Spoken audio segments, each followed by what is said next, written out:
If you're an IT MSP, the chances are you're already delivering a fantastic backup and disaster recovery solution. Where things start to get difficult is explaining the value of that solution to your new client, especially when the conversations start to drift towards pricing. This short video series exists to help with exactly that. It's not product demos and it's not marketing theory. It's practical language, questions, and examples that you can place into real conversations with your clients. These videos are for MSP owners, technical leads, and account managers that want to move discussions away from tools and costing towards risk, continuity, and outcomes that actually matter for their clients. Each video is short and focused on a single idea. This means you can watch them in any order. You can share them internally, or you can use them to prepare before discovery or renewal meetings. At its core, this video series is about one simple belief: that clients don't buy backup software, they buy the confidence that their business can keep running. In the first video, we'll tackle one of the most common areas of confusion that we hear from clients,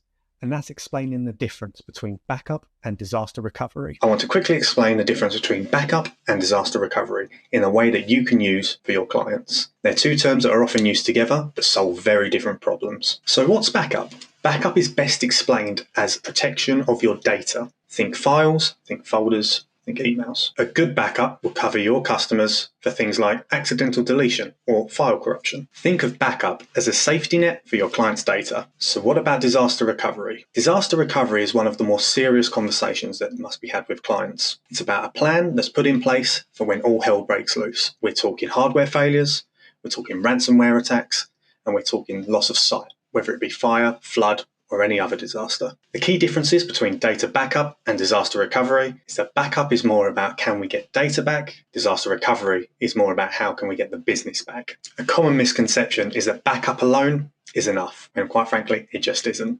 Sure, you can recover the data quickly, but if there's nothing to recover it to, then the business itself could be offline for hours, if not days. The takeaway is that backup protects your data, while disaster recovery protects your business. The right approach isn't about choosing one or the other, it's more about understanding how they work together. In the next video, we're going to be going over some good questions to ask your clients. This is going to steer things away from fear-based selling and focus more on problem-led conversations. I'm going to give you a few questions that you can ask your clients. The answers to these questions are going to give you the information that you need to build a fantastic backup and disaster recovery solution. Question number 1. Where is your data kept? It's a very simple question on the surface, but once you dig deeper, it gets a lot more complicated. Most clients think that their desktop files and folders are all their data is, but this is your chance to educate them otherwise. Show them that their emails are their data. If they have a server, there's data on there too. Third-party cloud solutions, that is also data. And where there is data, there is the need of a backup. And once you have a broader understanding of where all their data is kept, it's a fantastic time to ask question number 2. How often does this data change? This could vary from client to client and from system to system. The answer to that question is going to give you the information that you need to figure out how frequently those backups need to run. This could be hourly for data that changes on the fly, or it could be monthly for any of that data that's sitting in archives. Now we know where our customer data is kept and how frequently it needs to be backed up, it's time to start thinking about disaster recovery. This next question is a difficult one for customers to answer, but it's a fantastic one to get them in the right headspace. If your systems and data became unavailable right now, for how long could your business continue to operate? For some businesses, their operations are going to cease immediately. For others, they may be able to continue operating, but with limited functionality. Either way, the answer to this question is going to give you a fantastic time frame of how quickly they expect their systems to be back online. The final question, which will tie everything together, is how valuable to you is the timely restoration of your systems and data? The answer to this question is going to give you a better understanding of what disaster recovery solution you can put in place for your clients. If there's high value attached to the recovery, you can consider data replication rather than just a simple backup. Those 4 simple questions have helped me time and time again discover the best backup and disaster recovery solution for my clients. They've worked extremely well for me, and I hope they work extremely well for you.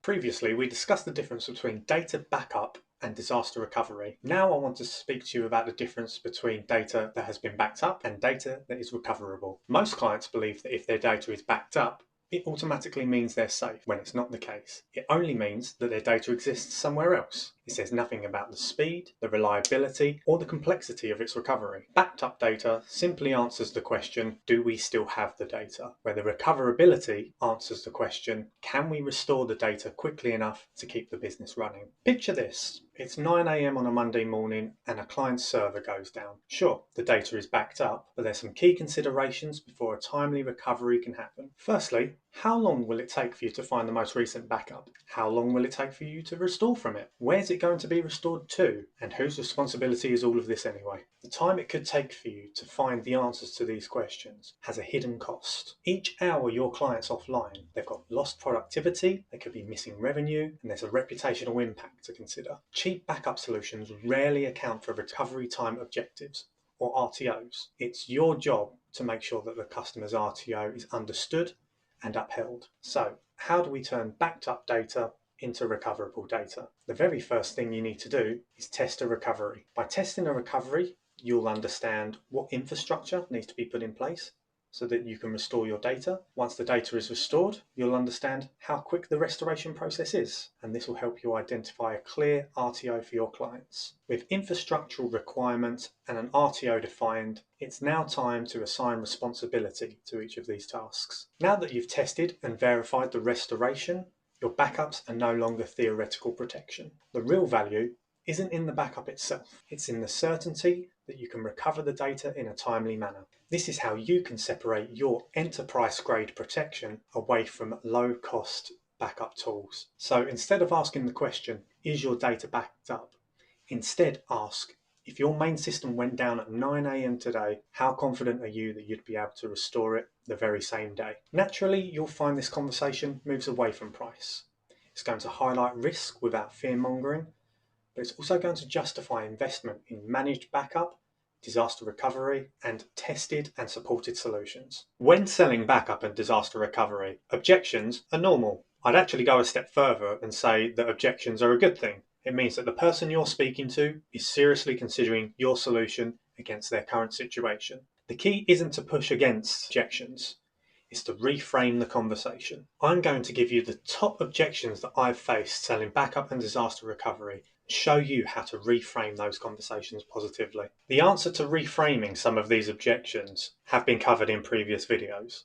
So if you haven't already checked out the previous sales videos, I encourage you to do so. The first objection is, we're already backed up. That's fantastic. Great, every company should have a backup. The way to reframe this conversation is to pivot towards disaster recovery and the backup's reliability. The reason this pivot works is because it acknowledges the existence of a backup, but gets the client thinking of the speed and the certainty of its recovery. Objection number 2, we've never needed it before, so why would we need it now? My reply is, that's always great. It means that things have gone well so far. The challenge is that backup isn't about protecting what you faced in the past. It's about protecting you for what you could face in the future. Most organisations don't invest because something has happened. They invest because if something did happen, the downtime would be unacceptable. If you've discussed with your clients what their recovery time objectives are, this is a conversation that you can loop back round to. If they're aware that their company can only be down for a set amount of time, then there should already be an acceptable budget in place for the timely restoration of their systems. The third and final objection that I'd like to cover is the objection of cost. It's too expensive. When speaking to these sorts of customers, you need to understand what they're comparing your solution to. If they're comparing it to just basic storage or off-the-shelf solutions, yes, you are going to be more expensive.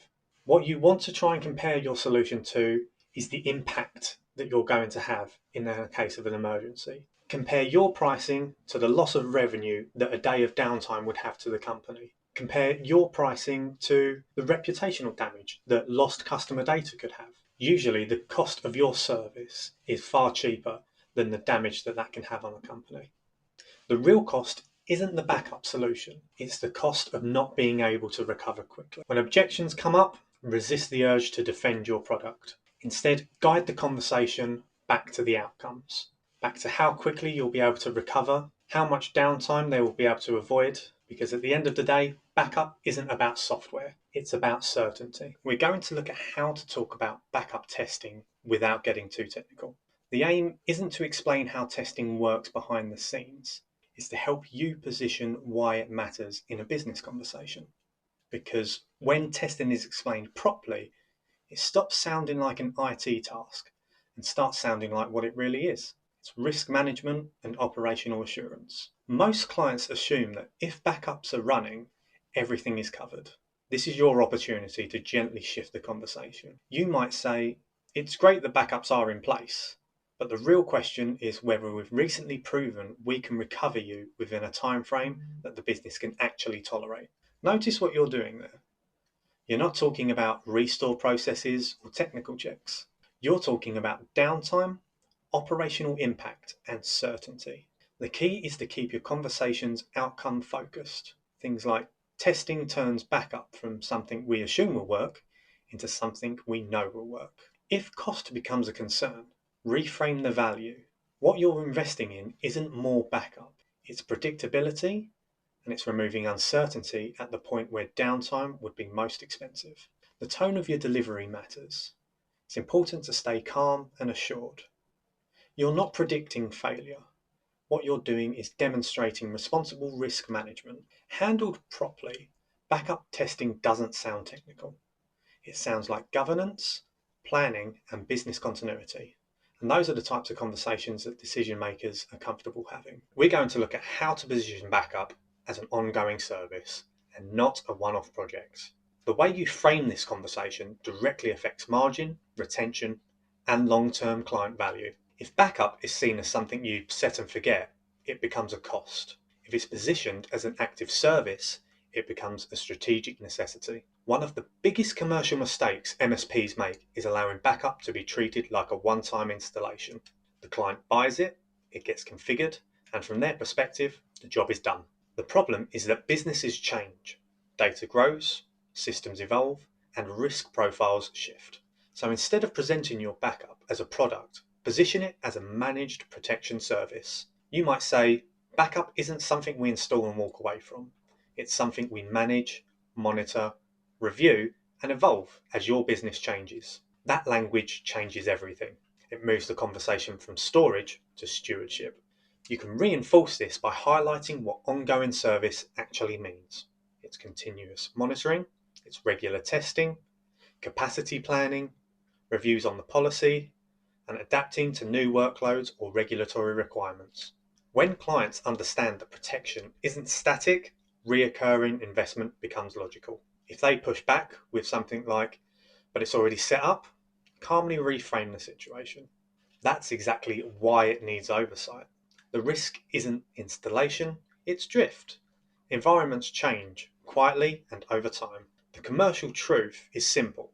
A one-off backup sale is a transaction, when an ongoing backup service is a relationship. When positioned correctly, backup stops being a line item expense and becomes part of the client's operational resilience strategy.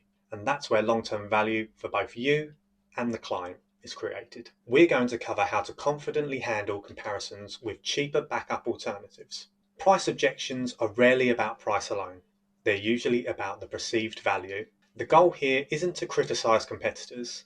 It's to evaluate the conversation so that clients understand what they're actually comparing. At some point, most clients will say that they've seen a cheaper option. The instinct can be to defend your own pricing. Instead, you should slow the conversation down. You can respond with, that makes sense. When comparing options, it's important to look at what's actually included and not just the monthly cost. This is your chance to guide the discussion towards 3 areas: responsibility, recovery, and resilience. First of all, responsibility. If something fails, who owns the recovery process? Is it fully managed, or are you expected to coordinate it? Secondly, recovery capability. How quickly can systems be restored? Are the recovery times defined and tested, or are they just assumed? Thirdly, resilience. Is the backup protected from deletion, corruption, or ransomware? And is that protection verified? Notice what you're doing. You're not attacking the cheaper solution. You're broadening the evaluation criteria. If necessary, calmly add the lower cost tools often reduce price by removing layers of management, testing, or recovery assurance. The question is whether that trade-off aligns with the level of risk your business is comfortable carrying. These conversations keep the tone professional and commercial. You're not selling them more backup. You're selling clarity, accountability, and predictable recovery. When handled this way, the conversation moves away from pounds per month and towards the impact it has on a business. And that's where confident positioning replaces defensive selling.